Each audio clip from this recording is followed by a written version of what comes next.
Assalamualaikum warahmatullahi wabarakatuh. Pertama-tama, kami mengucapkan terima kasih kepada Bapak Iman yang telah memberikan kesempatan kepada kami untuk menyampaikan presentasi ini. Sebelumnya, perkenalkan nama saya Salwa Aulia Vanessa dan rekan saya Piki Ardeka Sandi.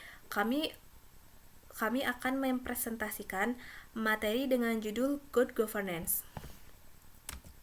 Good governance mulai muncul di Indonesia setelah era reformasi, yang dilatar belakangi oleh berbagai permasalahan dari permasalahan Orde Baru. Pada masa itu, presiden tidak berfungsi sebagai pusat kekuasaan, dan lembaga tinggi negara tidak berfungsi dengan baik. Pada presentasi ini ada 4 pembahasan. Yang pertama yaitu memahami konsep good governance, yang kedua yaitu menganalisis prinsip-prinsip good governance, yang ketiga mengidentifikasi manfaat good governance bagi organisasi, dan yang terakhir mengidentifikasi kendala penerapan. Baik, langsung saja kepada pembahasan yang pertama.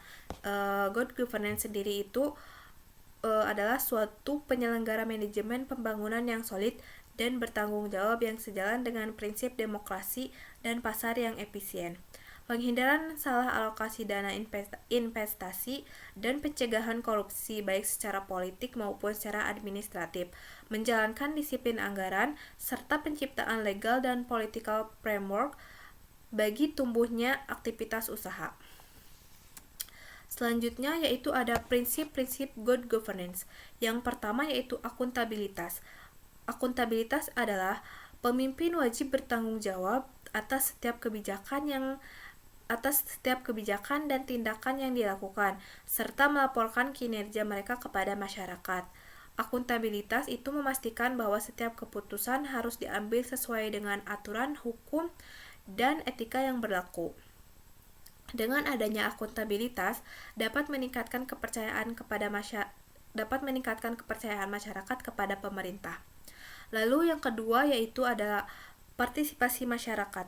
Penglibatan masyarakat dalam proses pengambilan keputusan merupakan inti dari demokrasi partisipasi ini. Partisipasi ini dapat berupa berkonsultasi publik, pemilihan umum, dan forum diskusi. Dengan adanya partisipasi masyarakat dapat menghasilkan keputusan yang lebih mewakili kebutuhan masyarakat.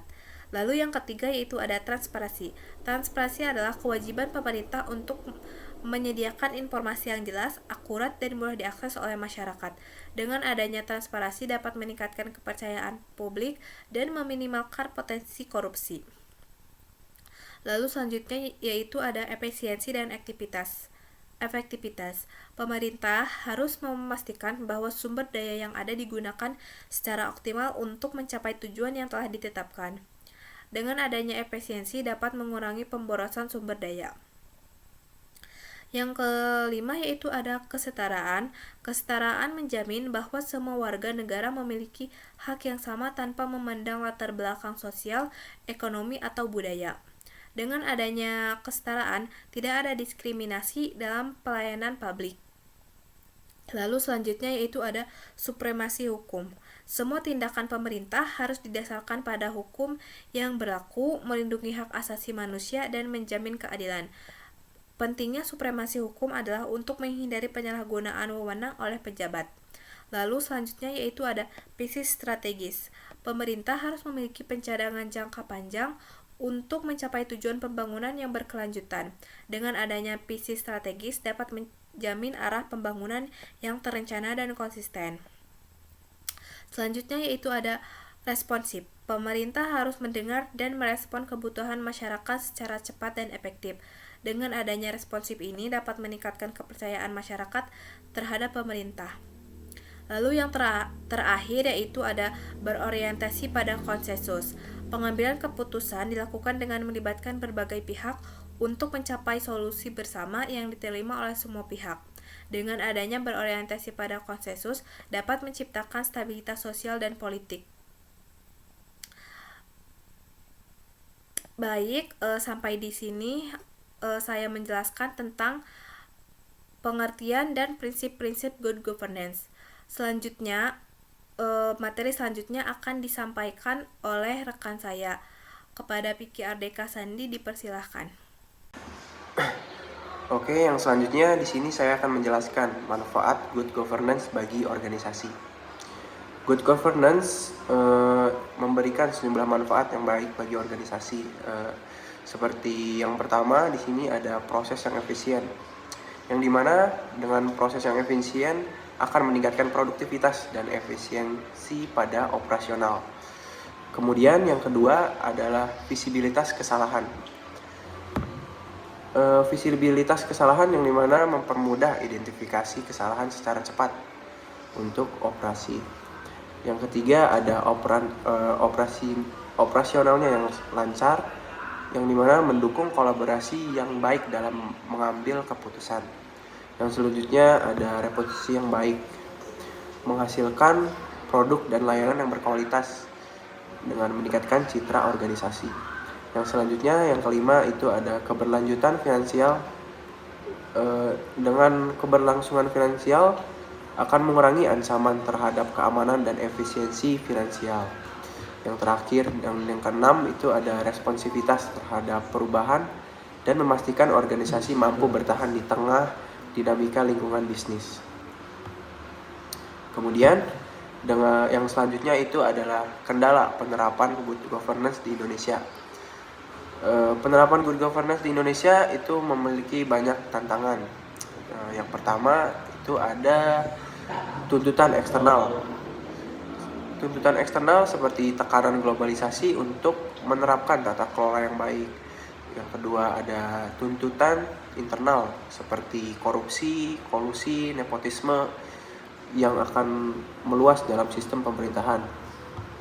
Yang ketiga ada kolaborasi yang kurang optimal, yang dimana implementasi good governance seringkali hanya menjadi tanggung jawab pemerintah tanpa melibatkan sektor swasta dan masyarakat. Kemudian slide yang selanjutnya ada pilar utama good governance di sini. Terdapat 3 pilar utama yang saling berhubungan untuk mendukung keberhasilan good governance. Yang pertama di sini ada pemerintah. Pemerintah sebagai regulator yang mengelola kebijakan dan sumber daya. Yang kedua, di sini ada pilar dunia usaha swasta. Kontributor dalam perekonomian di sini adalah dunia usaha di sini adalah sebagai kontributor dalam perekonomian dan penyedia layanan. Selanjutnya yang terakhir di sini ada pilar masyarakat, yang dimana pilar masyarakat ini berperan aktif dalam pengawasan dan partisipasi pada pengambilan keputusan. Mungkin kesimpulan yang saya dapat di sini untuk good governance di Indonesia adalah bertujuan untuk menciptakan tata kelola yang transparan, akuntabel dan partisipasif. Meski prinsip-prinsip seperti akuntabilitas, transparantasi dan partisipasi masyarakat telah diterapkan, kendala seperti korupsi masih menghambat untuk penerapan kolaboratif antar pemerintah, dunia usaha dan masyarakat sangat diperlukan karena untuk menciptakan pemerintahan yang bersih dan berdaya saing. Mungkin dari kesimpulan yang saya ambil tadi ada juga beberapa saran yang bisa saya sampaikan di sini. Yang pertama adalah pemerintah harusnya konsisten meningkatkan transparansi dan efisiensi layanan publik. Yang kedua juga saran dari saya, dunia usaha perlu berpartisipasi dalam reformasi tata kelola melalui tanggung jawab sosial. Yang ketiga, masyarakat harus proaktif dalam pengawasan dan pengambilan keputusan. Yang saran yang terakhir dari saya, kolaborasi antar semua pihak harusnya menjadi kunci dalam mencapai tujuan pembangunan dan berkelanjutan. Mungkin cukup sekian presentasi dari kelompok saya. Wassalamualaikum warahmatullahi wabarakatuh.